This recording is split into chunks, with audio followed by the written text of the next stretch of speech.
Bon, je vous laisse digérer tranquillement le fait que vos ancêtres n'étaient pas gaulois, mais il y a encore plus grave. Il y a encore plus grave. Ah, le temps passe vite. Oh là là. C'est que tous les pharaons qu'on vous a appris à l'école étaient également noirs, jusqu'à très très tard en fait. Toute la civilisation pharaonique, donc là on est en moins 2700, 2570, c'est le roi de la 3e dynastie, donc voilà. On voit ici de profil, donc il y a des caractéristiques morphologiques, bon j'ai pas le temps de rentrer dans les détails, et vous remarquerez que son nez est complètement éclaté. Voilà, donc ça c'est son gouverneur, c'est celui qui a battu la fameuse pyramide de Saqqara, moins 2600 avant Jésus-Christ. Donc on voit également qu'il a le nez cassé et une coiffe tout à fait occidentale. Donc ça c'est 2700 également avant Jésus-Christ. Ça c'est le dernier souverain de la 3e dynastie. Donc on voit un profil également typiquement européen que vous pouvez voir évidemment. C'est assez flagrant avec une coiffe tout à fait alsacienne, donc typique justement du sud de l'Égypte. Donc voilà, vous remarquez qu'il a également le nez cassé. Hein. Voilà, ça enfin c'est un petit peu plus tard. Donc c'est Ramsès III, c'est le plus connu, qu'on vous présente souvent à l'école, mais on vous présente pas cette version-là hein, à l'école. Hein. On vous le montre sur un hiéroglyphe. Donc également un profil tout à fait négroïde, comme on dit, et à qui on a également cassé le nez.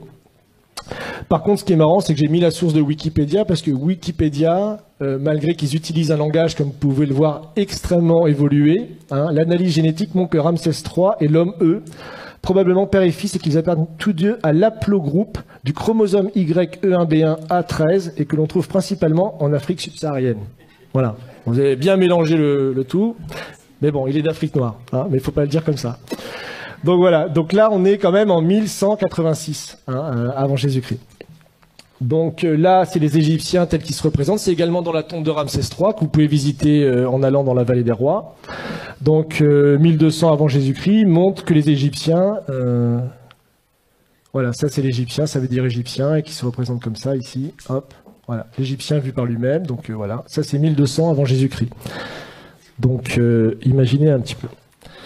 Donc voilà. Et certains scientifiques, déjà un peu plus tôt, et c'est les découvertes qu'a fait Cheikh Anta Diop, c'est-à-dire que lui, il a même découvert que bien avant les découvertes qu'on a fait par la science, des explorateurs, au moment des invasions de Napoléon, ou des Anglais ou des Allemands qui étaient allés en Égypte, avaient découvert que les pharaons étaient noirs, mais que personne ne voulait en parler.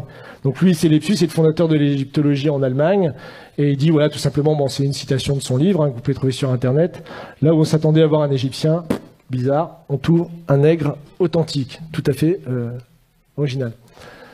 Donc ça, bon, j'ai pas le temps, c'est une icône byzantine du XIe siècle qui montre le roi Salomon allant visiter le pharaon noir, qui est très caractéristique.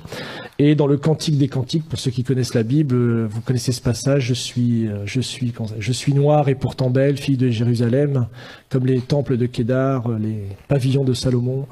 Voilà, pour ceux qui... Voilà. Donc voilà, encore une fois, là, il y en a plein, en fait. Hein. Bon, non seulement l'homme avant d'être blanc était noir, non seulement les pharaons également étaient noirs, et on bâtit également, était le berceau des sciences et des arts. Et ça, c'est la vraie négation, je pense, la plus consciente qui a été faite jusqu'à présent et qui perdure dans nos écoles aujourd'hui, même jusqu'en Europe.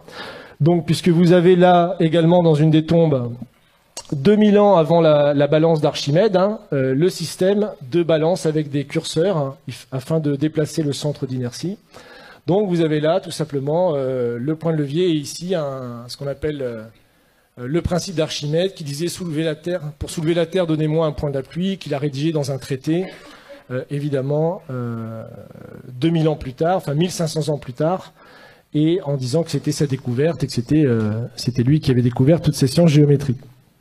Donc, encore plus intéressant, le papyrus de Moscou, donc ça, il se trouve à Moscou, justement, aujourd'hui, il est au musée Pouchkine de Moscou.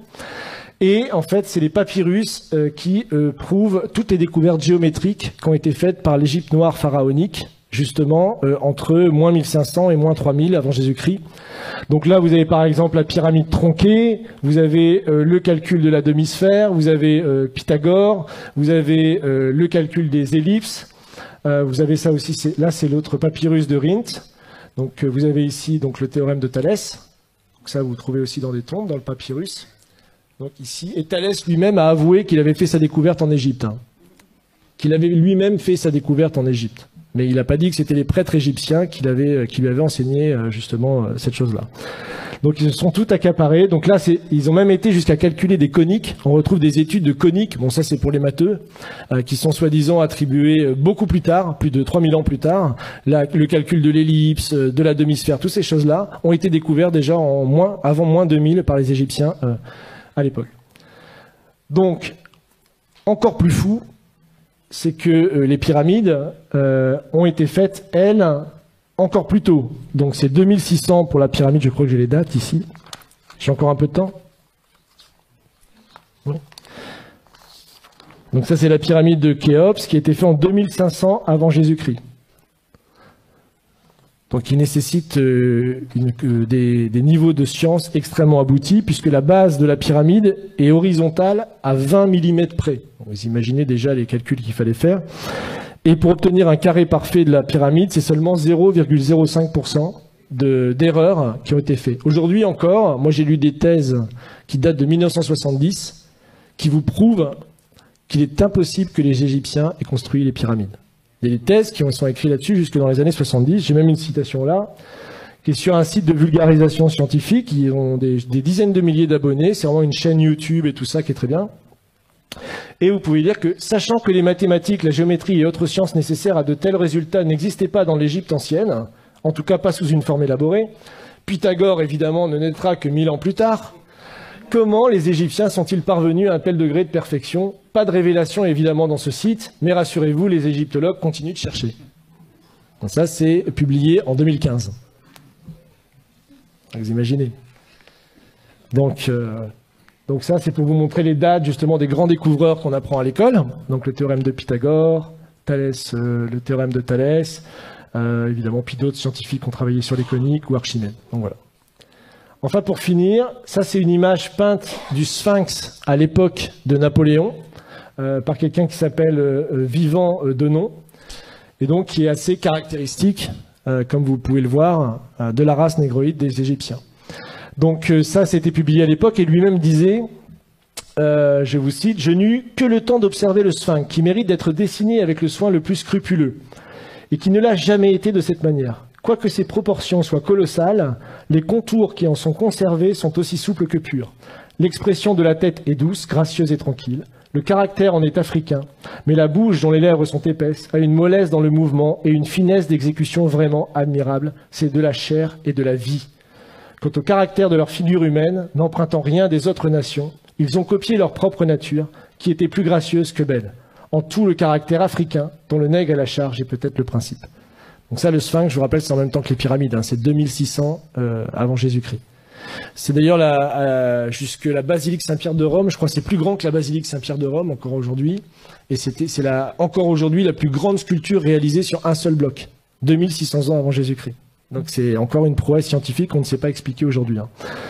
Donc voilà, et pour finir, puisque le temps presse, ça c'est un proche également de Napoléon, donc qui a été avec lui dans les voyages en Égypte, et qui fait cette citation sur laquelle je terminerai pour vous laisser réfléchir à tout ce que je viens de vous dire. Donc il parle justement des Égyptiens. Tous ont le visage bouffi, l'œil gonflé, le nez écrasé, la lèvre grosse, en un mot un vrai visage de mulâtre. J'étais tenté de l'attribuer au climat lorsqu'ayant été visiter le Sphinx, son aspect me donna le mot de l'énigme.